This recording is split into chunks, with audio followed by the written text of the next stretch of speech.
बिहार के कैमूर में हूँ। दरअसल देखा जाए अब 11 नवंबर को वोटिंग होना है। इन बीच में महिलाओं का क्या कहना है, वैसे भी हमारे बीच में आरजेडी की अ, अहम भूमिका निभाती हैं, जो कि रंजना जी हमारे साथ हैं। उनसे हम सीधे तौर पे जुड़ेंगे। बताते चलें, जिस तरह से देखा जाए तो यहाँ पे युवाओं में क्या जोश है, क्या महिलाओं में जोश है, इसको हमने टटोलने के लिए पहुँचा रामगढ़ विधानसभा सीट। और विधानसभा सीट पर क्या है लोगों का मिजाज, ये देखेंगे। सबसे पहले हम चलते हैं उन लोगों के बीच।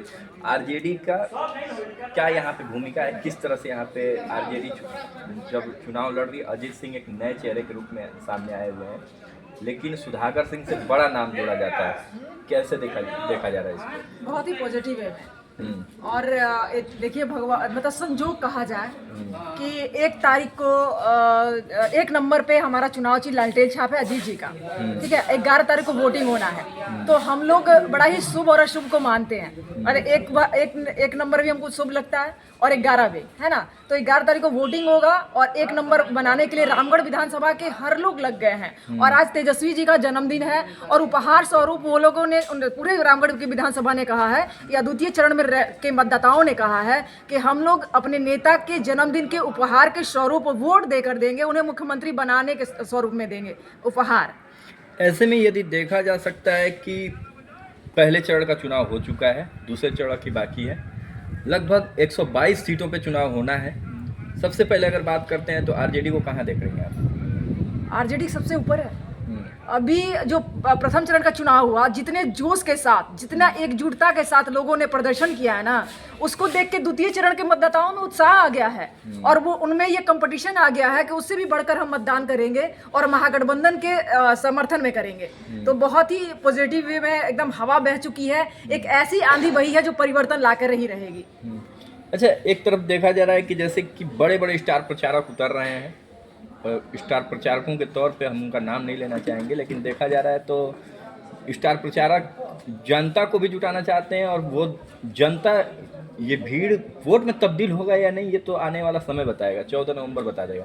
लेकिन क्या ऐसे में रामगढ़ विधानसभा सीट हर समय आरजेडी की सीट रही है? और क्या इस बार युवाओं और महिलाओं के लिए भोजपुरी अंदाज में क्या कहेंगी? एकदम महिला और युवा सब लोग लाग गइल बा एकदम अपन नेता के जितावे खातिर कि अजीत जी एक शिक्षित उम्मीदवार हैं और हमारे नेता जो मुख्यमंत्री बनने वाले वो भी शिक्षित है। वो मुद्दे की बात करते हैं, ये नहीं कि प्रधानमंत्री की तरह नहीं कि तमचे और कांटा और शिक्षा की बात करें। ये कहते हैं कि हम शिक्षा, चिकित्सा, कमाई, सिंचाई, पढ़ाई, कमाई की बात करते हैं। और युवाओं के लिए युवा आयोग बनाने की बात करते हैं, डोमिसाइल नीति की बात करते हैं। कहते हैं कि लाठी तंत्र से मुक्ति चाहिए तो तेजस्वी सरकार चाहिए। युवा यही बोल रहे हैं कि वो लाठियों से, पेपर लीकों से तबाह हो चुके हैं। और महिलाएं, अब 14 जनवरी को जो मकर संक्रांति और वो खरवास खत्म होगा तो सारी महिलाओं के खाते में 30,000 रुपया जाएगा आर्थिक मदद के रूप में, हमारे नेता दे रहे हैं। और हर महीने 2500 रुपया जाएगा। महिलाओं की रसोई पे इतना असर पड़ा है ना कि महिलाएं महंगाई से एकदम करा गई हैं। और किसान भी बदहाल है, छात्र भी बदहाल है। तो सबको बदलने के लिए, परिवर्तन को समर्थन दे रहा है पूरा बिहार। ऐसे में यदि देखा जाए तो कई चुनावी जुमले माफ कीजिएगा, और ऐसे में कई चीज़ों को एक तरह से अगर शिक्षा के क्षेत्र में देख लिया जाए, स्वास्थ्य के क्षेत्र में देख लिया जाए, तो रामगढ़ विधानसभा में विकास अब तक कितना हुआ है और होना कितना चाहिए? सबसे ज़्यादा विकास तो रामगढ़ विधानसभा में ही हुआ है।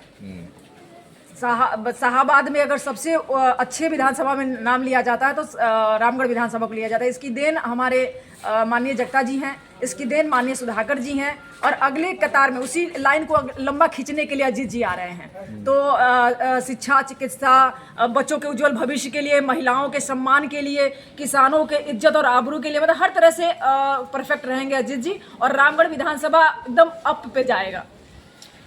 महिलाओं के लिए 11 नवंबर को वोट डालने जब जाएंगी महिलाएं, तो क्या सोच के जाएं, उन लोगों को क्या संदेश देंगी? और उन न्यू जो ईयर में लड़कियां इस बार फर्स्ट टाइम में जो जाएंगी वोट करने के लिए, ईवीएम पर बटन दबाने जाएंगी, जो अब तक कभी नहीं देखा हो, 17 साल बाद 18 साल में जा रही हूँ ईवीएम पे बटन दबाने, उन लोगों को क्या कहेंगे?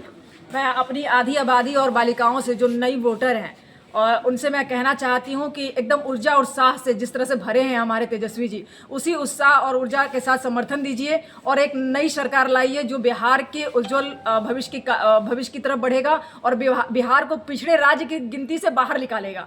जो पिछड़े राज्य का धब्बा लगा हुआ है, जो पलायन का धब्बा लगा हुआ है, बेरोजगारी का धब्बा लगा हुआ है, भ्रष्टाचार का धब्बा लगा हुआ है, उससे बाहर निकालने में अपना एक एक वोट माननीय तेजस्वी जी के लिए दीजिए और महागठबंधन की सरकार बनाइए। अखिलेश यादव भी दिख रहे हैं, उत्तर प्रदेश के पूर्व मुख्यमंत्री, उनके लिए क्या कहेंगे? क्योंकि देखिए रामगढ़ विधानसभा सीट उन लोगों का सीट है जो कि हर समय से यहाँ सियासत लोग पैदा नहीं होते हैं, एक बड़ा चैन है वो चला आ रहा है, उन लोगों के लिए क्या कहेंगे? माननीय अखिलेश जी को बहुत बहुत धन्यवाद। और रामगढ़ जो है वो समाजवादियों का गढ़ रहा है, तो समाजवादियों का स्थान शुरू से ही मिला है और इस बार भी स्थान मिलेगा। और अखिलेश जी ने जिस तरह से अपने भाषणों में सब चीज़ों को बताया है, उन चीज़ों से जनता प्रभावित है और उनका भी प्रभाव पड़ेगा और सब लोग एकजुट होकर अजीत जी को विधानसभा भेजने का काम करेंगे, तेजस्वी जी को मुख्यमंत्री बनाने का काम करेंगे।